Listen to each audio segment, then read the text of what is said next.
El 11 de septiembre de 2001, la Asamblea General de la OEA adoptó en Lima, por unanimidad de todos sus Estados miembros, la Carta Democrática Interamericana.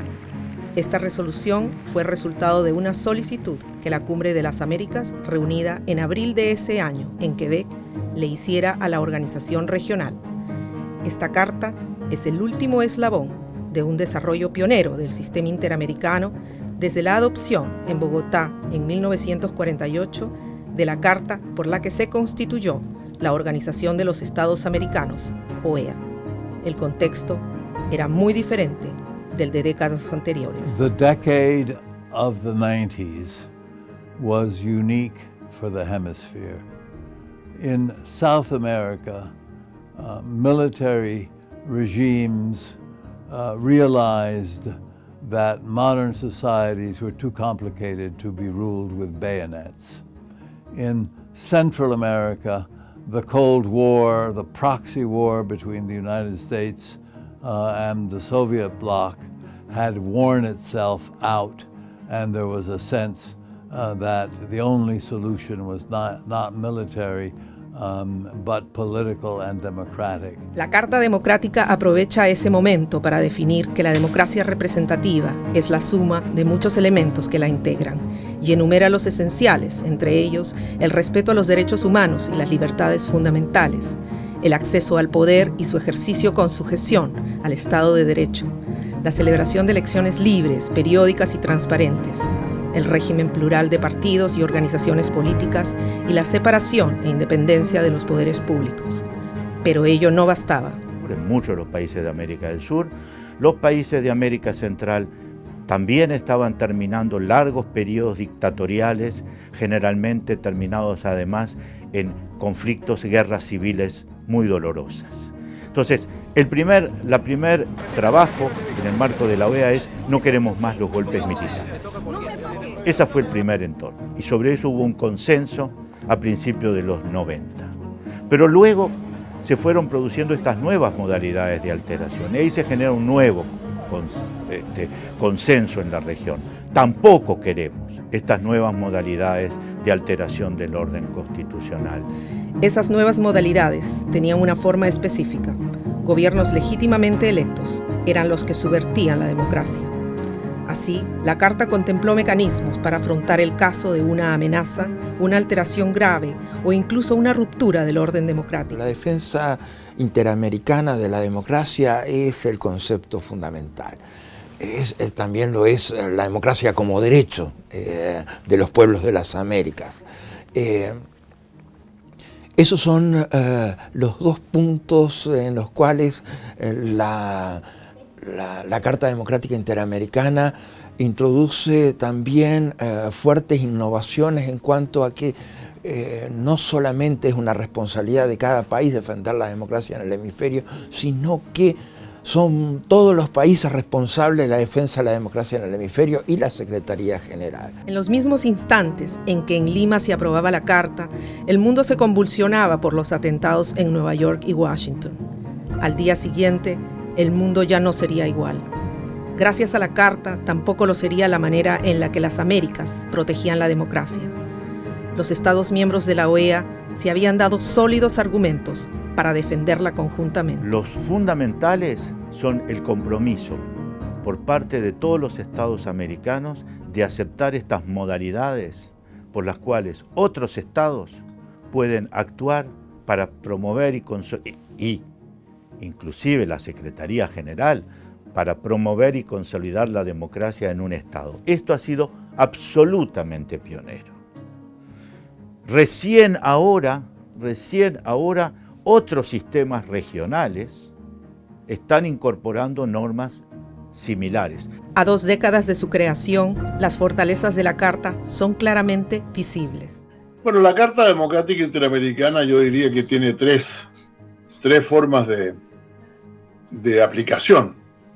Una es la parte, lo que es lo medular de la Carta, que yo siempre he llamado un programa de la República Democrática. Y por lo tanto, ahí el desafío es ver hasta qué punto los países, dentro de un régimen democrático, van cumpliendo los distintos aspectos de la Carta. El segundo aspecto es el que dice en relación con la aplicación de la Carta cuando hay riesgo de ruptura de la democracia. Esto, si bien esto tiene una cierta limitación, porque son los países, los gobiernos tienen que pedir esa actuación, y el desafío más grande es cuando se produce, ya cuando la Asamblea General determina que se ha producido una ruptura de la democracia. Desde su adopción, la Carta Democrática Interamericana ha sido invocada en al menos 16 oportunidades, haciendo uso de sus funciones preventiva y restaurativa en Venezuela, Bolivia, Perú, Ecuador, Guatemala, Honduras, Nicaragua, El Salvador, Haití, entre otros. En todos esos casos, la Carta fue la guía y la referencia para las decisiones de los Estados miembros. Pero el gran éxito de la Carta está en lo que no se ve.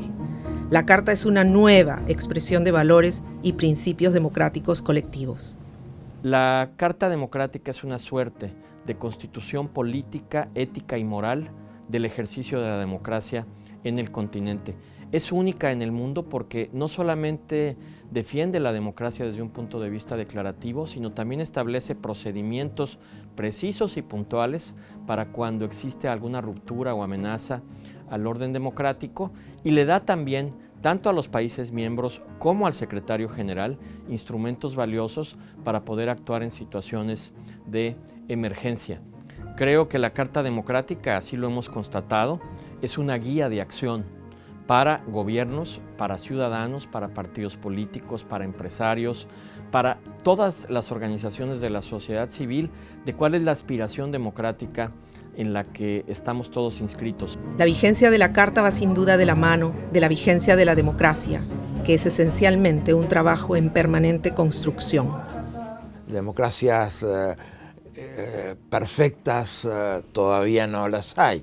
Tenemos democracias perfectibles o muy perfectibles, pero sí la Carta Democrática Interamericana ha sido una referencia fundamental de nuestros países, de actuar en consonancia con la misma, de no apartarse de la misma, o de que cuando se apartan de la misma existen mecanismos de sanciones y de acciones del sistema interamericano para volver a encauzar los mismos a la vía democrática.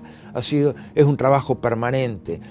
Es un trabajo continuo y es un trabajo que siempre sufre retrocesos en ese proceso. La democracia no ha ido mucho más allá de lo que era hace 10 años atrás, pero tampoco ha retrocedido tan sustantivamente en la región. Existen en ella grandes posibilidades democráticas y grandes desafíos. Desde el punto de vista de la génesis de los gobiernos, todavía las cosas están razonablemente bien. Y desde el punto de vista de la caída de gobiernos tampoco han habido demasiadas situaciones así.